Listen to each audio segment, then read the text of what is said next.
There are few games that I think have made me appreciate the medium more than Game Dev Tycoon. This is a little project from the Klug brothers at Greenheart Games and a smattering of contractors. Game Dev Tycoon allows you to take control of your own game studio from inception in a garage to the dizzying heights of AAA. The game is played via a 2D isometric view of your current office. The various offices each have small details that give them their own character. Your main character and employees are hard at work to make some of the greatest games of all time.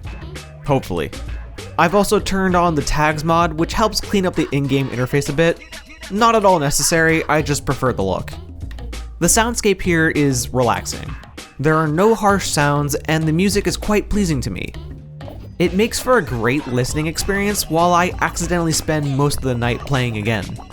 The main objective of Game Dev Tycoon is the simulation of game development. In an incredibly simplified manner, you go through multiple stages of development. First is pre-production. This is where the general concept of the game comes together. The name, game topic, genre, target audience, game engine, and platform support are all decided at this phase. You'll find that certain topics, genres, and audiences pair better than others. Make sure to pay applicable licensing fees too. Each part of proper development is divided between 3 different stages of the game. You have to decide what part receives what amount of development time with these sliders. Genres and topics have different requirements, so it'll take time to figure out the best positioning. You can also pay to add additional features like an open world or a soundtrack to your game. As the games you make get larger, you'll have to decide on which team member will lead a specific portion of development. This is where team member skills come in handy. There are only 2 skill attributes, creativity and tech.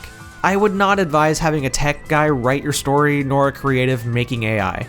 Post-production is mainly letting your devs polish the game and remove bugs. I also hope you ran a marketing campaign at some point to build hype for your game. Hype equals eyeballs equals profits. Just make sure you don't polish for too long or you will lose hype. Oh, and don't forget to reserve a booth at this year's E3 to boost that hype even more. But reviews are the real determinator of sales. You can have hyped your upcoming release, but if the product doesn't follow through, then the hype won't translate to sales.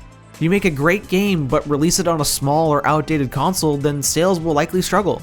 And this is not even mentioning current trends in the industry might be contrary to your game's design. But it's too late, so you have to put something on shelves or your company could go bankrupt. There's always contract work, but that will only get you by for so long. And then you realize it's a much safer bet to just make sequels of games that were successes or tweaking ones that weren't. Game Dev Tycoon is oversimplifying and gamifying what can happen with actual game development. It goes to show that there's a lot of thought and preparation required for even the smallest of games. It's one thing to hear about game dev, but it's actually another to experience it, even in the simplest way. I'm not a dev, I've just putzed around with their tools over the years, but this little game here has given me a much greater understanding of the realities of game dev than any of my experimentation ever did. I highly recommend Game Dev Tycoon if any of this sounded interesting to you. It's one of those games that seems to feature onboard time dilation. I'll sit down for an hour and the next thing I know, it's 2 AM. Game Dev Tycoon is available on Steam for $10 normally and $5 on sale. If you really want, there are acquirable versions online, but they come with the added reality of video game piracy. It's a bit more severe than reality, but a challenge nonetheless. Thanks for watching.